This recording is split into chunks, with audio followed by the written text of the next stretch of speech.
The envelope the VA sends you veterans for your insurance premium payments is okay. It's self-addressed. The inside flap contains all the information the VA needs. Just enclose your check or money order, seal it, stamp it, and mail it. The handy Veterans Administration return envelope provides the safest, speediest way to send in your GI insurance premiums. Industry on parade. A pictorial review of events in business and industry, produced each week by the National Association of Manufacturers.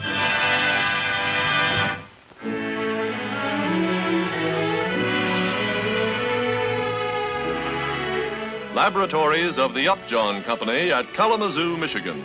One of the busy scientific research centers in the nation, now devoting extensive time and effort to the task of putting the drug cortisone on a mass production basis.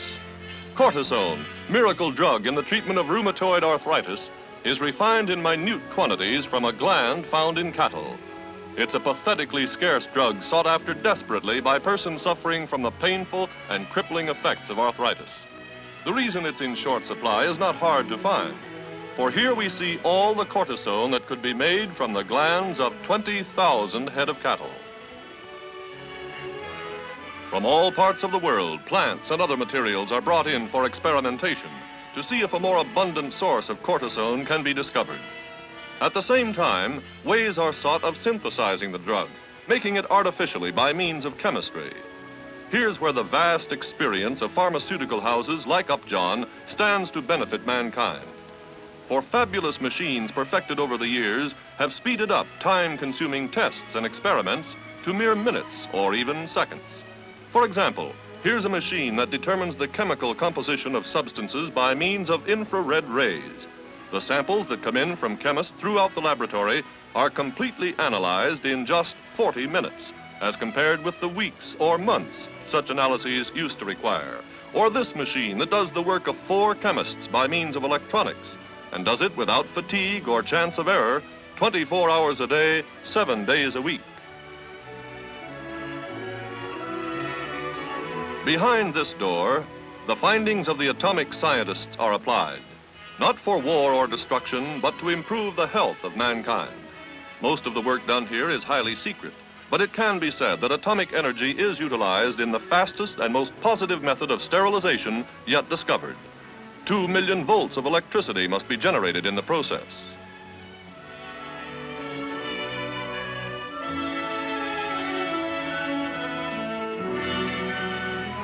Here also, advanced research is going on with promising results, which the men of science will not announce until they have something definite. But as we travel on through the plant and watch the production of drugs and medicines that have already been mastered, we can only pray that before very long, cortisone, too, will be produced as fast as these vitamin capsules.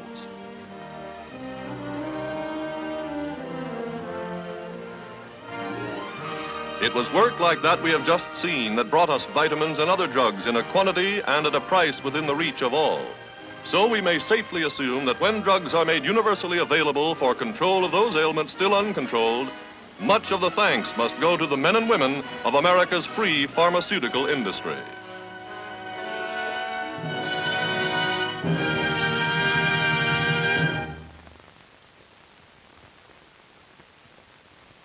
One of the best features of our American business system is the way it strives to make and sell a high volume of goods at a low profit. In 1950, manufacturers' sales amounted to $235 billion, the greatest outpouring of goods in this nation's history. Actually, industry only made about 6 cents on each dollar of sales, which is a reasonable and sound average profit. About half of industry's profit is paid out in dividends to some 14 million stockholders. The rest is retained to be used to improve, replace, and expand its plant and equipment and keep business and employment growing and strong.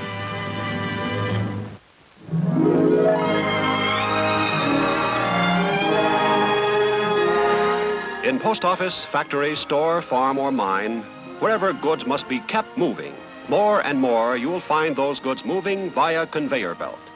It's a device that's revolutionizing the transportation of materials over short distances.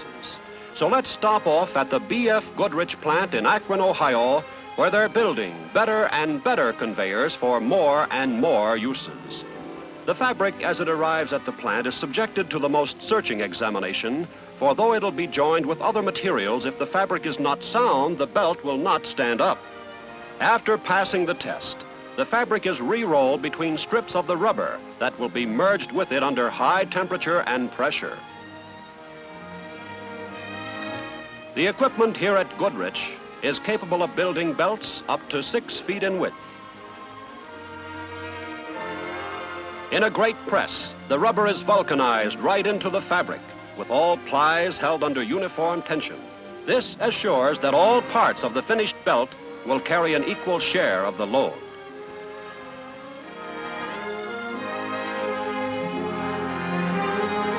Whereas in the early days of conveyor belt making, many of the operations were hand operations, now the chief duties of belt makers consist of making sure the machines are performing their jobs as they should.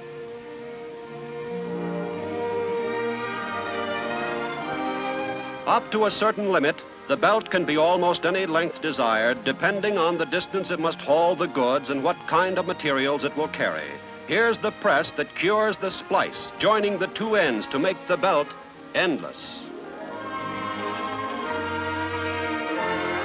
Another type of belt made here, one of hundreds of varieties, is the transmission belt of the folded edge type, used mostly in agriculture. All sizes, all shapes, for all purposes. The belts move out in a steady stream. One of the newer applications of this invaluable invention is in the supermarket, where an endless belt carries purchases past the tally clerk and on to the girl who packs them for the customer.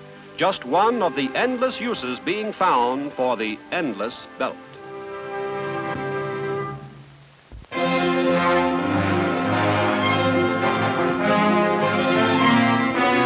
At the Baltimore works of the General Refractories Company, raw materials start on their way through a manufacturing process that will transform them into a product as vitally needed as any today. As the nation expands an industrial machine geared for any civilian or military demands that may be made upon it, the call is for refractories. Never heard of them? Well, that's just a fancy name for fire bricks that can withstand tremendously high temperatures. The temperatures found in blast furnaces, for example, or the boilers of power plants. And though most people are as unfamiliar with refractories' role in the economy as they are with the very word refractory, without them, there would be no heat, light, or power, no metals, manufacturing, or transportation as we know them today.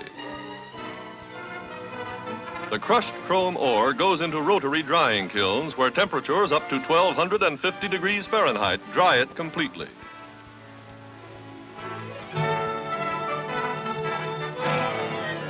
When the dried ore comes out of the kiln, it is ground and screened so that the grains will be precisely the right size. Now it is carefully combined with grains of magnesite in a ratio determined by the laboratory to be just right for the type of refractory desired. The two are thoroughly mixed and tempered with a chemical binder in a machine called the wet pan, and they're ready to be pressed into the shape of bricks.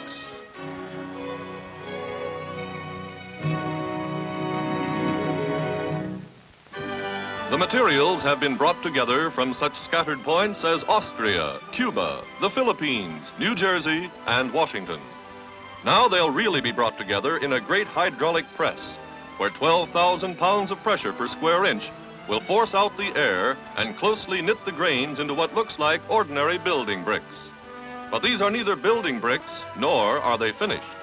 First, they'll go through a drying oven, after which some will be ready for use, while others must go on to a high-temperature tunnel kiln for burning. During 3 days in the kiln, the bricks are subjected to gradually rising temperatures that reach as high as 3,000 degrees Fahrenheit along about the end of the second day, then gradually begin to cool.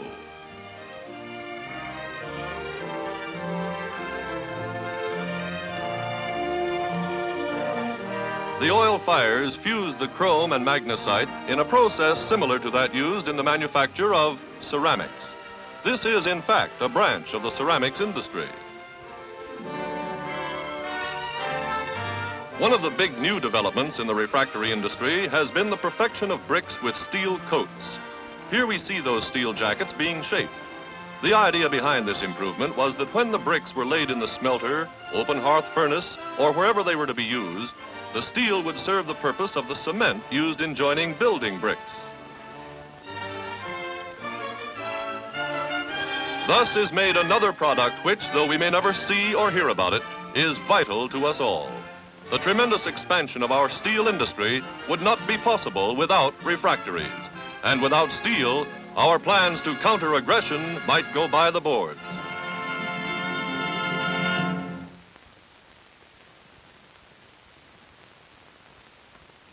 Stalin and his gang would like to see America knocked out by inflation, because inflation could accomplish the same goal communist aggression is attempting in Korea. We must not allow inflation to weaken us any further. The way to curb it is to cut all unnecessary government spending. Put our federal budget, including defense spending, on a pay-as-we-go basis by adopting sound tax policies, and prevent the private and public credit system from feeding inflation. Let's not play into Stalin's hands. Let's lick inflation now.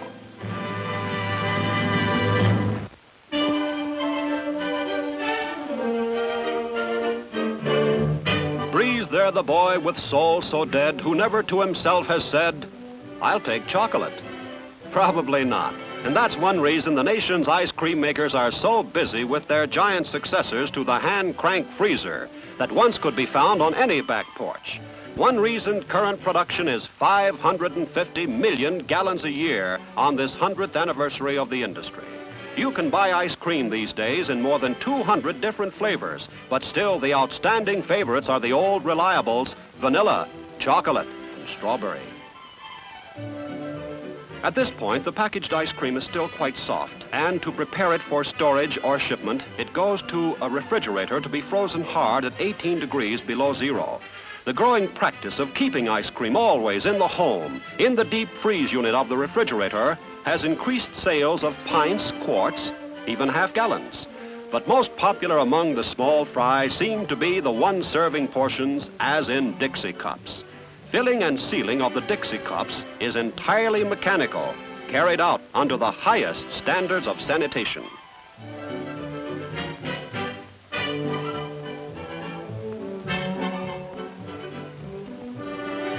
Another form of ice cream getting a bigger following every day is the Frostic, and the preparation of these is a little more complicated. The soft mixture goes into molds, and before it is frozen, racks full of sticks are lowered into them. Then after the freezing, hot water applied briefly to the outside of the molds allows the Frosticks to be pulled free. Next step is the chocolate bath, where the chillness of the ice cream causes a uniform coating to harden over the exterior. Finally, the Frosticks drop into individual bags, still without being touched. Then away they go. It's our abundance of milk and our industrial know-how that have made the national dessert possible. But Marty doesn't care how it came about. All he knows is he's sure glad he picked chocolate.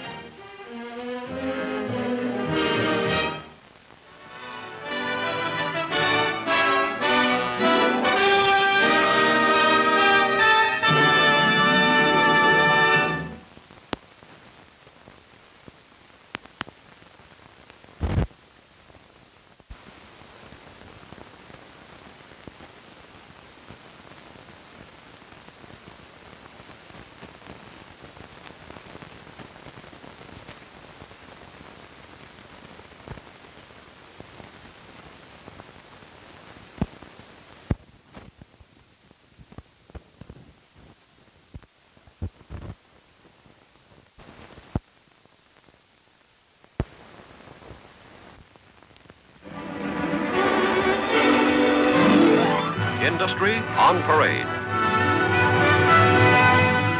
A pictorial review of events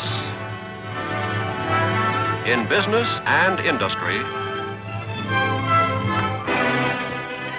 produced each week by the National Association of Manufacturers.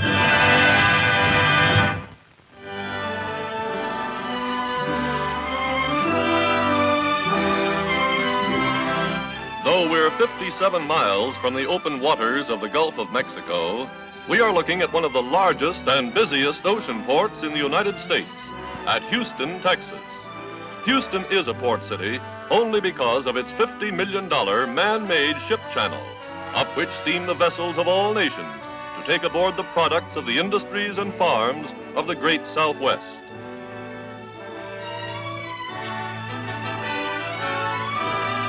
Ready access to the entire world helped make Houston the nation's center for the production, refining, and distribution of petroleum and petroleum products.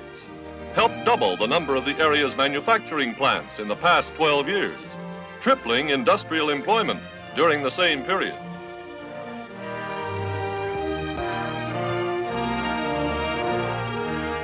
It was natural that the channel would serve as an outlet for this familiar southern commodity, and hundreds of thousands of bales go out every year. But no longer is the economy of Texas or the South generally tied to cotton alone.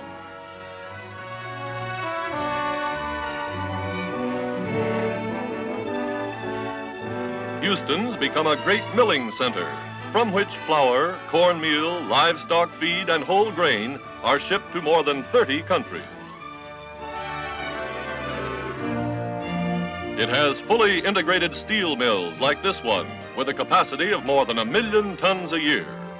Here is fabricated much of the steel that's going into other industrial plants blossoming out on the Texas horizon.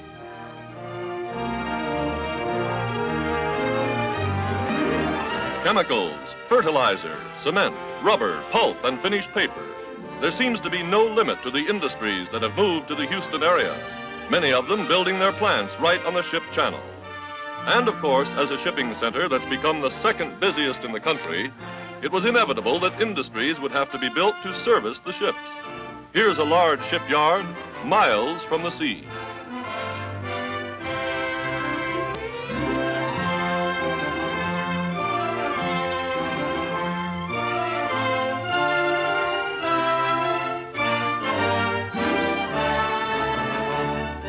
The channel has also brought means of recreation to Houstonians, with swimming and boating most favored. To be seen from the channel are the monument that marks the battlefield of San Jacinto and the retired battleship Texas, two reminders of glories past. But these days, Houston and the rest of Texas have their attention centered even more on the glories that lie ahead.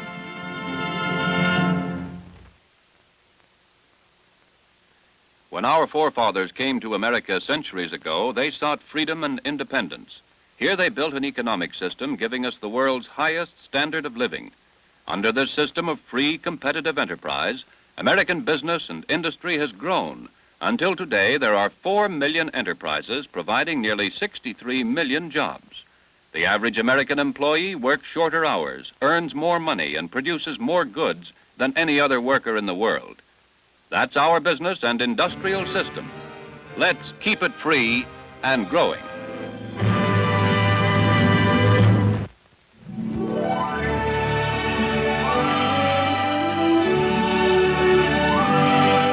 Alfalfa, clover, and timothy rustling in the breeze of a hot Midwestern afternoon. Like other forage crops, alfalfa is vital to keeping our agricultural economy in balance. For not only does it provide livestock with necessary nutrition, but in growing, it also puts back into the soil elements taken out by other crops. As America sets out once more to save our civilization with every tool at our command, including food, our rich soil and advanced agricultural techniques stand us in good stead. These techniques are based on the use of the very latest in farm machines, like these turned out at the Coldwater, Ohio Farm Equipment Plant of Avco Manufacturing Corporation's New Idea Division. Here, welders begin assembly of the main frame for a mower of the type we saw in action earlier. In the assembly of the cutter bar, bolts are placed in slots, and over them go the triangular cutter blades, which will zip back and forth, close to the ground, yet protected from protruding rocks or other obstructions. New Idea has adopted the most advanced mass production techniques in its effort to keep up with the demand for farm equipment. With the nation's supply of farm labor steadily being drained off by the armed forces and the attractions of city life, farmers turn more and more to mechanical assistance. Many of the workers here at New Idea came from farms themselves and have used the equipment they now turn out.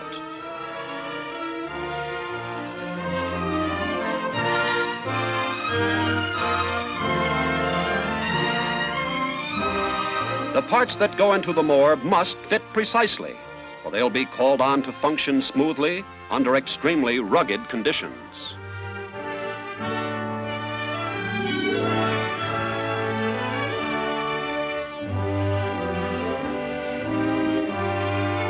Now, the assemblies are placed on overhead conveyors that carry them along to the paint booth and drying oven.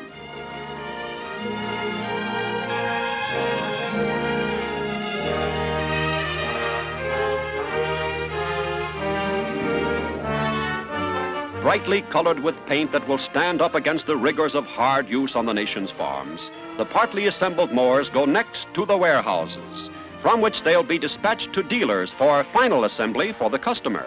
And here's the mower, ready to go to work on the urgently needed crops.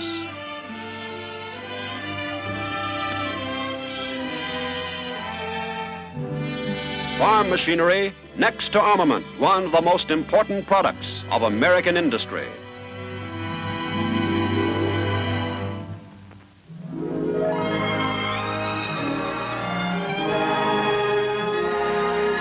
At the Fulton Fish Market in New York City, as in any other place where men work or play under wet, sloppy conditions, you'll find feet clad in rubber footwear. To thousands of fishermen, firemen, and factory hands, it's part of the working uniform. Let's go to Naugatuck, Connecticut to see how rubber boots are made at the footwear plant of the United States Rubber Company. Naugatuck calls itself America's first rubber town, for the reason that here, more than a century ago, the first rubber shoe was vulcanized. Industrial progress has, of course, brought tremendous improvements over those first primitive rubber products. And today, whether it comes from trees or from test tubes of the chemists, rubber has found so many uses that it's become the most versatile of all materials. Different rubber products are made with different recipes, depending on the job the product will be called on to perform. A rubber boot is made of many different parts built up by hand on a last. First part to go onto the last is the leg, then the rubber and fabric insole.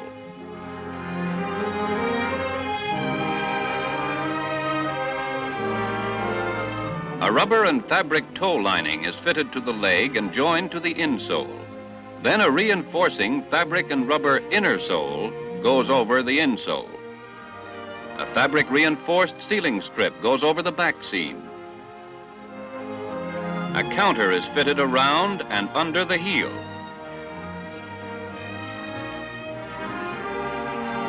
Layer after layer is fitted into place. This is a fabric reinforced rubber vamp that goes over the toe lining. Any excess will be cut away and the bottom rolled tight.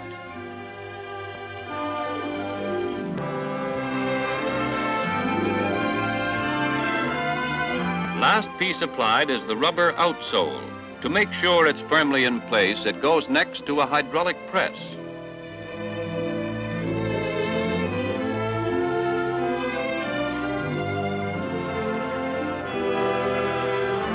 After all the seams have been rolled with toothed rollers, the finished boot will be vulcanized or cured, and it's ready for long, rugged service. Ready, for example, to take firemen into the thick of a stubborn tenement blaze, protecting their feet against hot embers, against the ice of winter, helping them stay on their feet at a time when a fall could mean the end.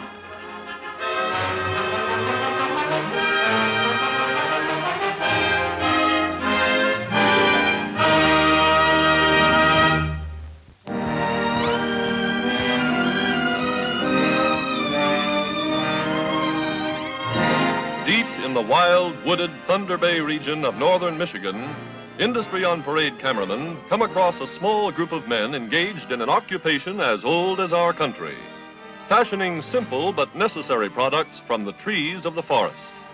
These woodsmen pass up the big ones, thereafter small cedars, to be transformed into the rustic fences currently enjoying so much popularity. First, the logs are skinned or peeled. This calls for the master's touch, for the finished staff must be of the same diameter throughout its entire length. Abe Lincoln used to split rails for fences, but his fences weren't quite the same as these. For though the men who make them retain much of the pioneer spirit of their forefathers, the wooden fences now are mostly decorative. The fencing is shipped out in 8-foot lengths, attached to the uprights, all ready to be driven into the ground. Here's how the uprights get their points. They're tricks to any trade.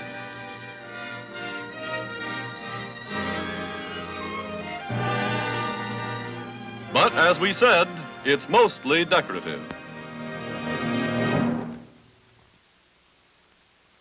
Since ancient times, inflation has been disastrous to nations which spent more money than they collected in taxes. The inflation we have in America today is the result of our government spending billions of dollars without balancing its budget. Red ink in business means eventual bankruptcy. In government, red ink means more and more inflation. The only way to attack inflation is to get at its root causes. We must cut non-essential government spending, restrict private and public credit, and insist that the government collect all the taxes it needs to pay its essential bills.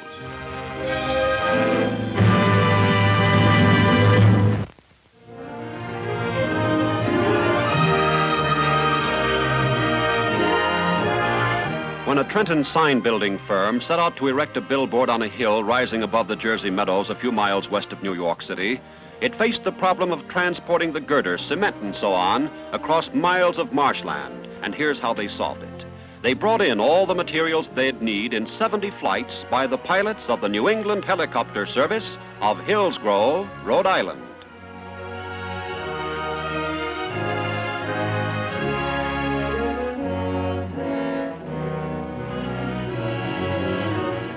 Sand for the cement was flown in 50-pound bags. The same for the cement, gravel, lumber, paint, and all the other materials needed.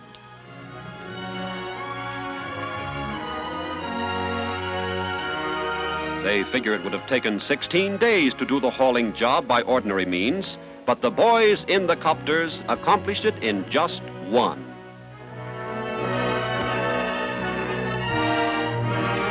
They even had to fly in the water for the cement.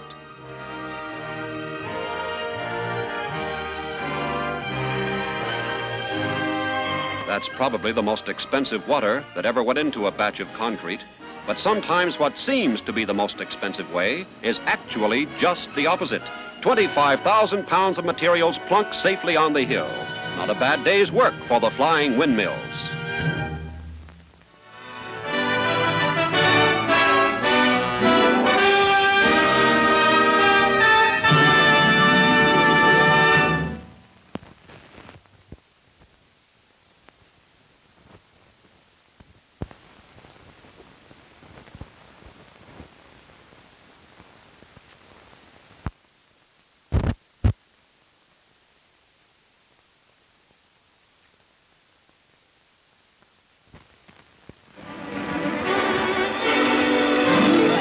Industry on parade.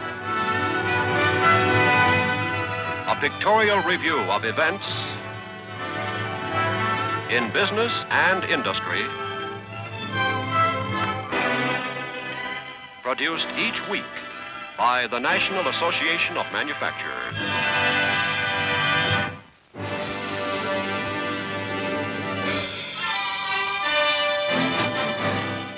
Wilmington, Delaware, the yard of the Benjamin F. Shaw Company plant, where steel and other metal pipe is fabricated into every imaginable shape and pattern. When the designers of modern industrial installations turn their imaginations loose, they often come up with designs that look like king-size macaroni. But the intricacy of the pipe shapes isn't half as much of a challenge to Shaw as the performance that's required of its products. That's why some types of welded joints, for example, are radiographed here in the company's laboratory.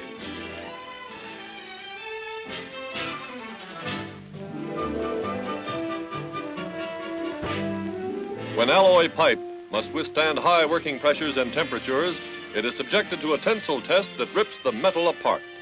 It takes 70,000 pounds per square inch before failure. It's this close contact between the lab and the rest of the plant that makes it possible to meet the ever-increasing demands industry makes on the metal products it uses.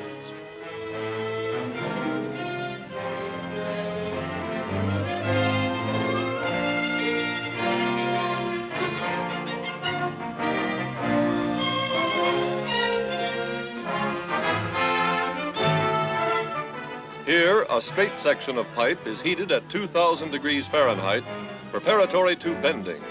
With walls 1.5 inches thick, it must undergo soaking at this intense heat for more than an hour before it can be bent. What keeps it from buckling? Sand, packed hard inside.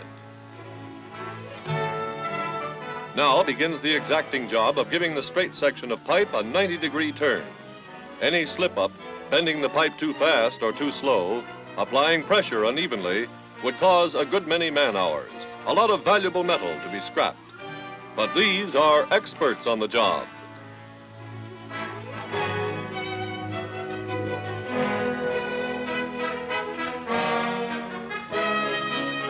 Scale breaks out on the surface. It'll be removed later by sandblasting the outside and turbining the inside. After fittings have been welded in place, under the scrupulous control we've already seen being exercised in the lab, the pipe will be ready for finishing.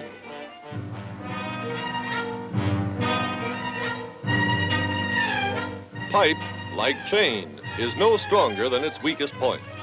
Everything possible is done to make sure there won't be any weak points. After all the fabrication is completed, the pipe goes to another furnace for a final heat treatment that will restore the original structure of the metal disturbed by the processing it's been through.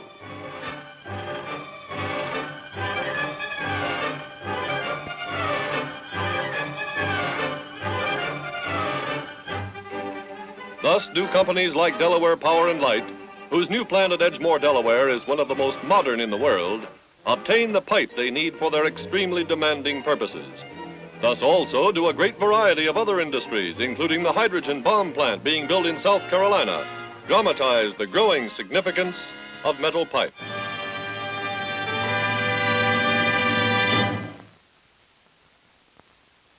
Inflation is a very real danger, America's #1 menace on the home front. Inflation can lick America. It can wreck our economy, cripple our ability to build up the armed strength we need to resist aggression, undermine the soundness of our currency and credit, the strength of our free institutions, our unity and free government. To halt inflation and strengthen our dollar, all of us can lend a hand by producing better and improving our productivity, by helping to hold down costs, by using credit carefully, by opposing all extravagance and unnecessary spending in government, and by saving in every way.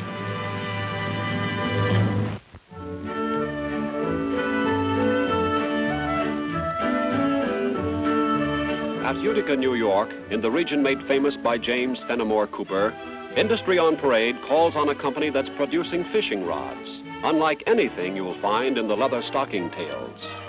Here's the raw material, a yarn made up of thousands of fine, pliable filaments of glass, which, in a process developed by Borrocks-Ibbotson engineers after many months of research, is drawn through a bath of polyester rosin. The tiny filaments, more than 250,000 of them, bonded together, achieving tremendous strength for their size and weight. Then, it's into a draw tube to be compressed. The tubes, filled with the impregnated glass, now must be baked or cured in ovens where electronic controls maintain a carefully determined temperature for a specified number of minutes. Emerging from the molds, the blanks are now solid glass, but they'll need a lot of finishing before they can be called fishing rods. First, the tasseled ends must be sawed off.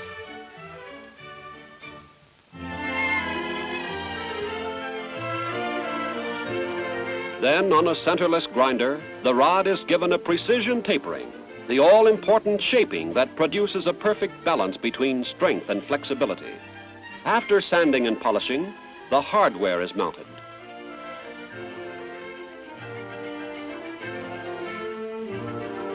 Here, the guides are wound on, and Borrocks-Ibbotson has found no machine that can duplicate the skill and speed of these deft fingers.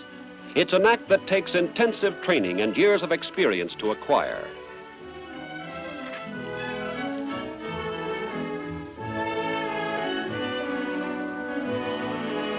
After varnishing, the finished rods are racked to dry.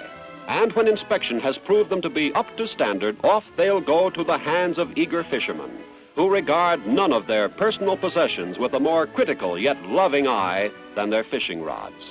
Knowledge of this, acquired during a century of serving the needs of American anglers, led the company to develop this remarkable new type of rod.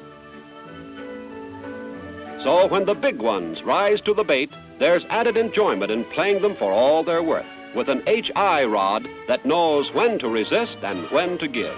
Thanks to industrial research, an old material, glass, and an even older sport form a brand new and very successful partnership.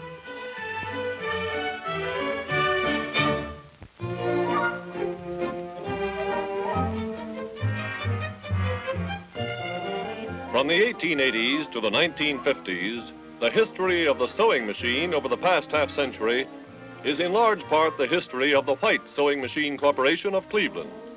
Here, more than 5,000 parts are assembled in about 4,000 separate operations into that compact, useful piece of equipment so many homemakers wouldn't be without.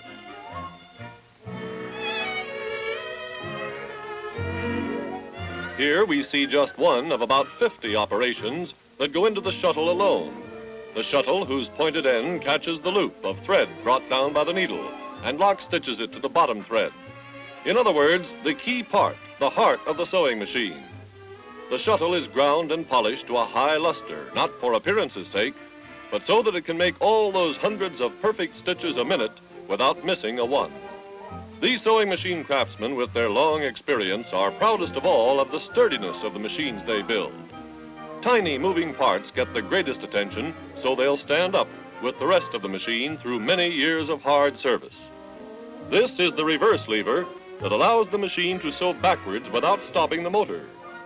Other dials control the length of both forward and reverse stitches. Ultra-modern production techniques have gone hand in hand with steady improvement of sewing machines over the years.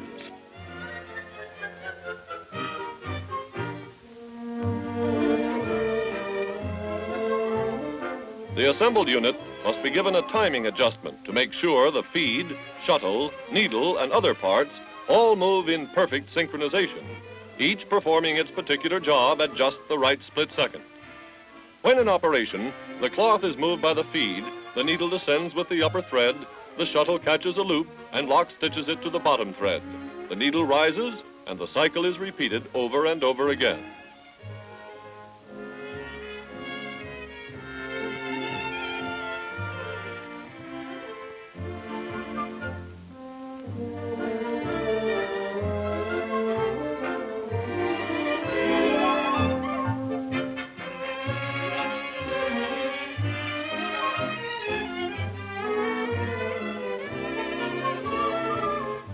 But there's only one sure way of testing a sewing machine, and that's by making it sew. Inexpensive attachments are available that will allow the user to zigzag, sew buttonholes, hem stitch, and perform other tricks of the needleworker's trade. And thanks to the integrity of the men of white, when the time comes for little Georgia Ann to sew her own clothes, she'll learn how to do it on this very same machine.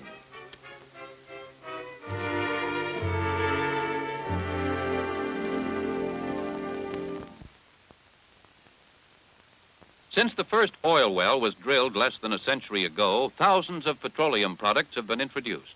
In the past 5 years alone, scientists patented over 8,000 new oil inventions. Chemists in all other industries are just as active in their search for new chemical marvels. In the few years since World War II, we all have seen the swift growth of industries based on chemical discoveries. Plastic, synthetic fabrics, soapless detergents, to name a few. Today, more and more chemists and chemical engineers are needed badly, to continue developing past discoveries and pioneer new ones.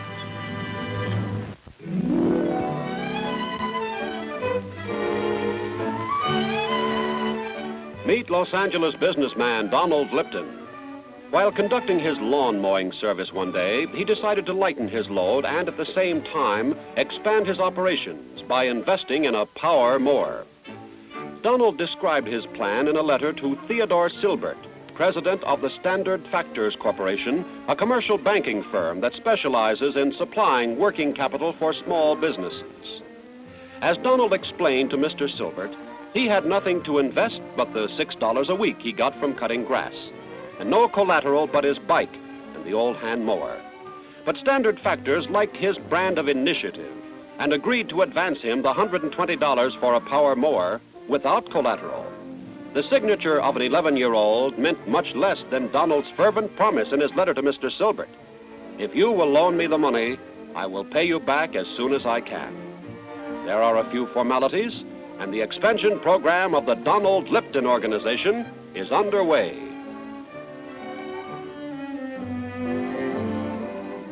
Donald already has his power mower picked out, and he doesn't waste any time adding to his list of customers. He's learned on his own hook some basic economic lessons, how mechanizing can increase a man's production, how invested capital makes such mechanization possible, and how new equipment pays for itself out of future income. But Donald's taught his elders a lesson too, reminding them that the enterprising spirit that made this nation great is still very much alive. It won't be long before that loan will be paid off and the mower will be his, free and clear. Donald runs an office in a very businesslike way, even if it is in a garage. He keeps careful records in his packing case desk and can tell you to the dime what his income and expenses have been for the past 6 months, what they're likely to be for the 6 months ahead. Power Lawn Cutters Unlimited, a title full of confidence, but apparently well-founded as long as this gentleman heads the company.